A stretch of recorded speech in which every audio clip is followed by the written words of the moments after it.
anak-anak sekalian untuk melestarikan budaya Dharma kita, budaya leluhur kita ini.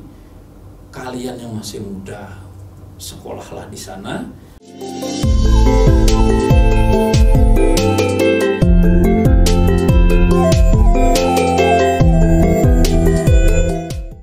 Namastu, Namasidam, Om Swastiastu. Umat sedharma sekalian, adik-adik, anak-anakku yang pada saat ini kebetulan menonton Hindu Channel. Nah, bersama saya Ketut Sudarye Kanuruhan. Saya mencoba membawakan pengertian daripada Dharma Gita, kemudian contoh-contoh Dharma Gita apa saja, apa fungsi Dharma Gita, apa manfaat daripada Dharma Gita itu sendiri. Baiklah, tidak membuang waktu lebih lama, saya coba terangkan apa itu Dharma Gita. Saudara sekalian, umat sedharma yang sangat saya cintai, Dharma Gita berasal dari bahasa Sanskerta. Dharma dan Gita. Kemudian sampai di Indonesia, para kawya, para sastrawan Hindu itu Dharma dan Gita itu dijadikan satu menjadi Dharma Gita. Dharma artinya kebenaran, kemudian Dharma artinya Tuhan, Dharma artinya kewajiban, Dharma artinya suci, kemudian Gita, Gita itu artinya tembang atau lagu. Nah, di dalam kita belajar Dharma Gita, kita perlu mengetahui apa sebenarnya itu Dharma Gita. Dharma Gita tidak lain adalah kidung-kidung atau tembang-tembang suci untuk mengiringi daripada upacaranya kita sebagai umat Hindu. Nah, di Bali terkenal dengan kidung. Kemudian di Bali itu sendiri, kidung itu dibagi menjadi 4 kelas, 4 tingkatan yang disebut dengan sekar. Yang pertama, sekar rare, kedua, sekar alit, ketiga, sekar madya, keempat, sekar agung. Nah, kita perlu mengetahui dulu apa itu Dharma Gita itu sendiri. Fungsinya apa? Fungsinya adalah untuk mengiringi daripada upacaranya yang senantiasa umat Hindu lakukan. Kemudian manfaatnya adalah satu, untuk menyehatkan badan. Kenapa harus menyehatkan badan? Karena Dharma Gita itu berurusan dengan pernapasan, pranayama, pengaturan napas. Kalau kita belajar Dharma Gita, modalnya adalah suara. Suara itu didukung oleh kesehatan badan. Nah, makanya kita perlu berlatih pernapasan, kemudian melatih vokal. Manfaat yang kedua adalah dengan kita mempelajari teks-teks daripada sekar alit, sekar madya, sekar agung, nah itu membuat membuat budi pekerti kita menjadi baik. Saya yakin itu. Makanya anak-anakku sayang, adik-adik, dan juga bapak ibu yang baru pengen belajar, mari bersama saya di Hindu Channel. Nah, saya akan coba bawakan nanti bagaimana caranya kita belajar vokal atau belajar napas dulu, mengatur napas. Bagaimana kita caranya mencuri napas pada saat kita menembangkan Dharma Gita itu, tatkala kita kewalahan, bagaimana kita caranya mengambil menyesuaikan diri saat kita maju, kita merasa grogi. Nah, itu kita harus pelajari dengan berlahan. Karena Dharma Gita itu kalau dibilang gampang, tentu kalau kita rajin belajar, rajin melatih. Jangan merasa putus asa. Karena semua orang dibekali dengan vokal yang baik. Tergantung kalau belajar kita dari dalam diri kita sendiri untuk belajar bagaimana kita meningkatkan spesialisasi kita. Nah, kita harus hal itu harus keluar dari dalam diri kita. Kita mau berlatih keras apa yang diarahkan oleh guru atau tutorial kita ikuti. Nah, itu otomatis nanti kita akan merasakan bagaimana manfaatnya itu.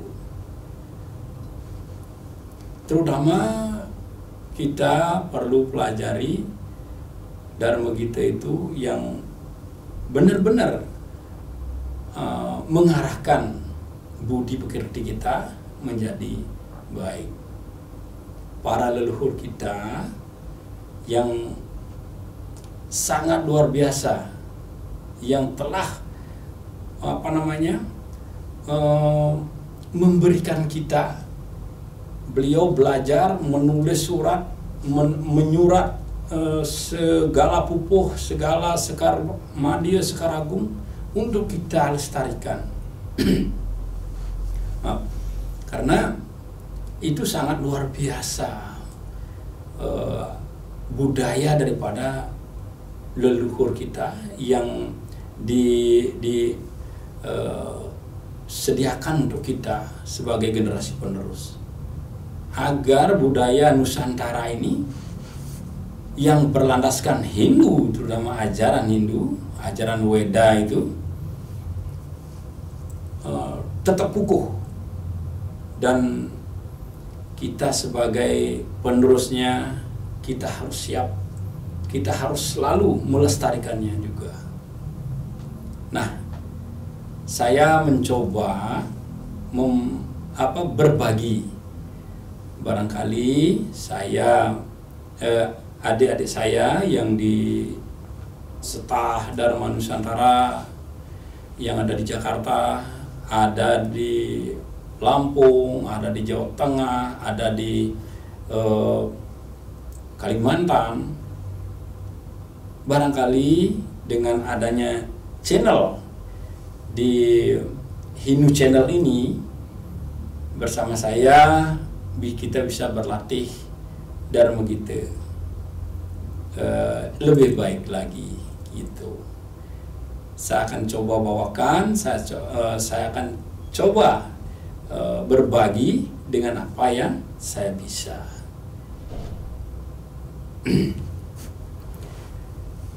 Kemudian manfaat Dharma Gita itu untuk kesehatan kita. Kalau kita rajin berolah napas atau pranayama, tentu paru-paru kita akan menjadi baik, sehat, kemudian aliran darah bagus, Nah, makanya kita sebelum mengawali kita berlatih apapun, kita harus selalu mengucapkan mantra Saraswati, didahului oleh mantra guru puja, kemudian dilanjutkan dengan mantra Gayatri mantra Saraswati puja. Nah, karena semua yang kita pelajari ini adalah sastra, adalah sumber daripada pengetahuan. Kita harus minta izin kepada Ibu Dewi Saraswati. Sebagai penuntunnya adalah 3 guru itu, Guru Brahma, Guru Wisnu, Guru Dewa Maheswara. Nah, itu yang harus kita ucapkan terlebih dahulu. Karena apa? Karena mantra itu artinya adalah manana dan traya. Manana itu artinya pikiran, traya itu artinya mengarahkan. Sesuai dengan Bhagawan Gita, Palawak Sara Camuscaya 80, sloka 80 itu bacanya begini: Ikang cita ngarania ia tika uwitning indriya ma prawartita ia risuba asuba karma. Mangkana ikang manah juga perihan kartenia sakareng. Artinya adalah pikiran itu adalah sumber daripada ikang manah ngarania. Yang disebut pikiran itu adalah ia tika uwitning indriya, adalah sumber daripada nafsu. Ma prawartita ia risuba asuba karma. Pikiran itu dapat membuat manusia itu berbuat baik atau buruk. Ma prawartita ia risuba asuba karma. Suba artinya baik, perbuatan baik. Asuba karma artinya jelek. Mangkana ikang manah juga. Nah, oleh karena itu, maka pikiran itu, mangkana ikang manah juga, perihan kartenia sekarang, harus dikekang mulai sekarang. Jadi kita belajar apapun, pikiran harus fokus, ya. Nah, kira-kira demikian. Bapak Ibu, adik-adik dan anakku sekalian, kalian harus memahami hal ini dulu. Belajar Dharma Gita memang gampang-gampang susah. Gampang ketika kita sering rajin melatih. Susah, nah, kalau orangnya malas, tidak mau mengikuti tuntunan daripada tutorial itu, begitu. Nah, Dharma Gita di Bali itu disebut sekar, dibagi 4, yaitu pertama Sekarare. Sekarare itu untuk bobokan balita gitu ya. Nah, ada juga yang untuk anak kecil, istilah Jawanya itu kita untuk permainan anak-anak, lagu anak-anak, misalnya nih Juru Pencar, kemudian Meong-meong, Cening Putri Ayu, gitu. Itu salah satu contoh Sekarare. Bagaimana kita masuk ke dunia anak-anak itu, mengajak mereka bermain. Nah, gitu. Yang kedua, ke Sekar Alit. Sekar Alit itu terdiri dari pupuh-pupuh, atau Jawanya, bahasa Jawa itu mojopat. Mojopat artinya setiap 4 suku kata itu kita boleh nyengkok.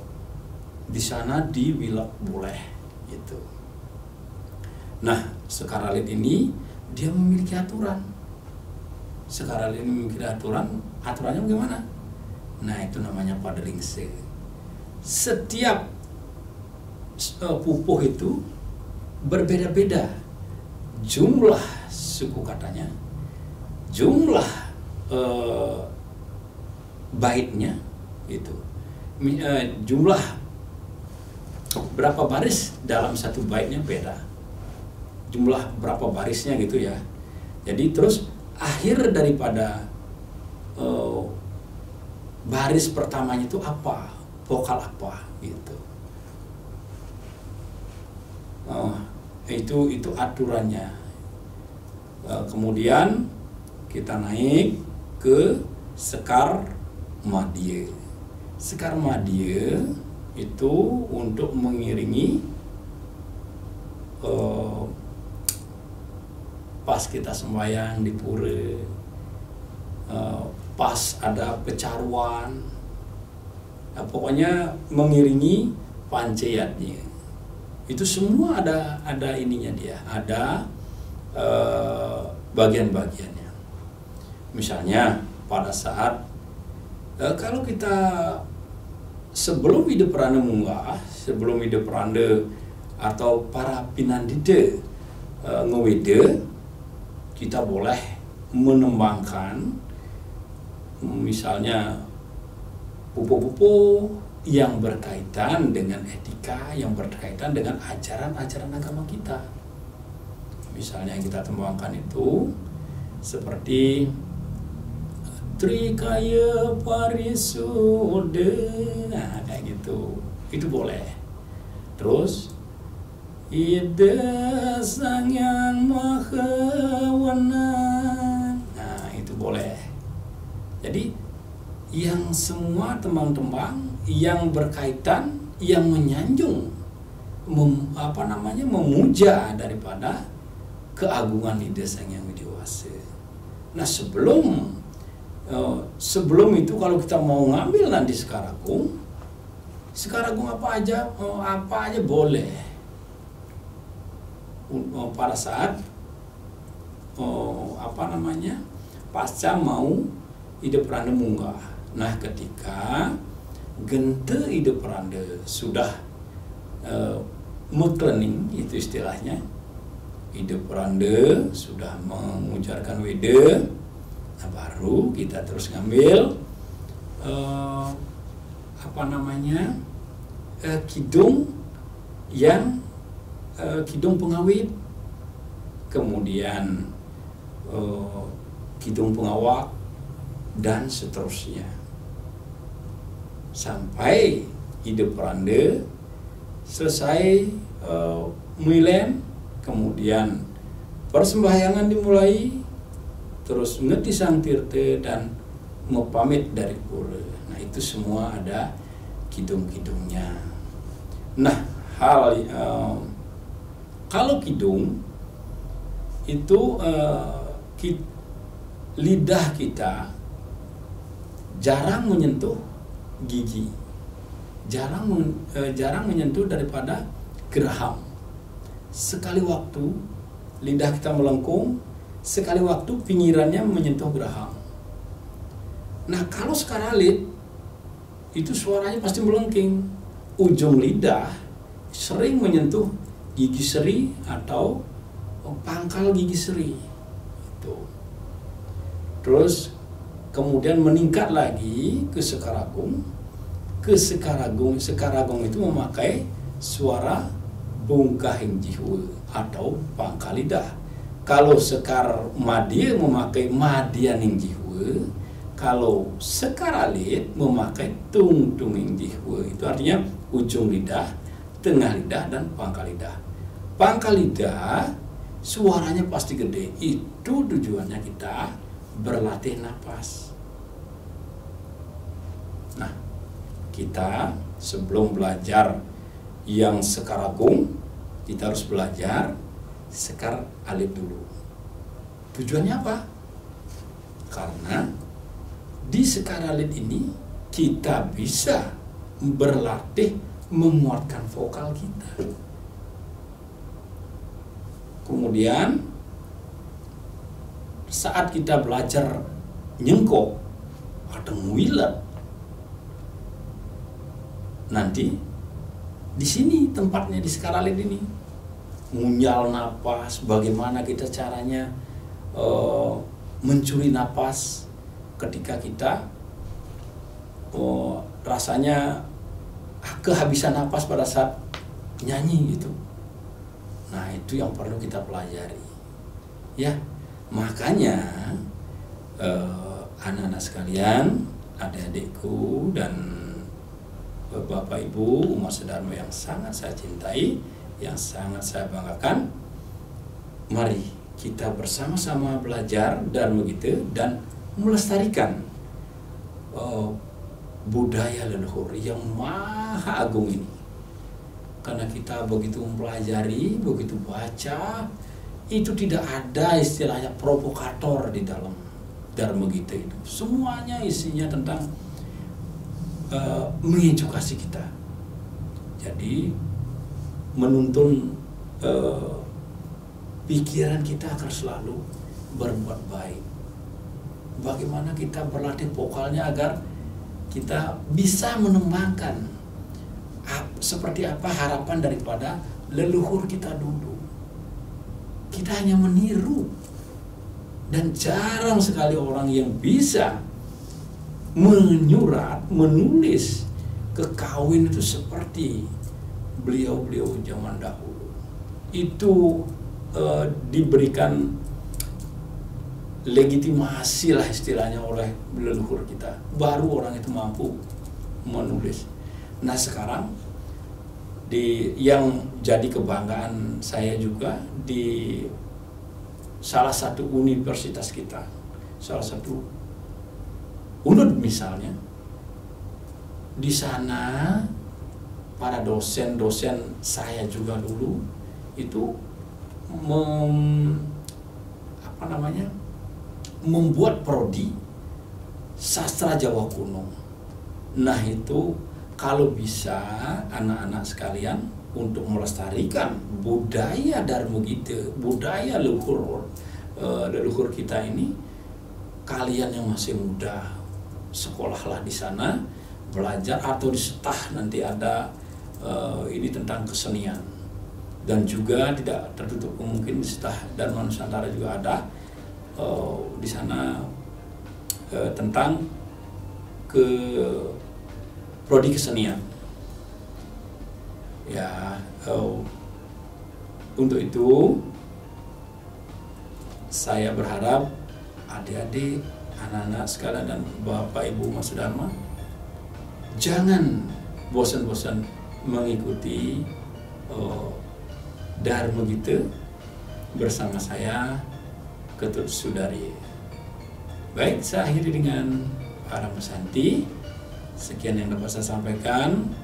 Dengan apa kita membelah kalau bukan dengan berarti. Kalau ada kata-kata yang salah, mohon jangan simpan di hati.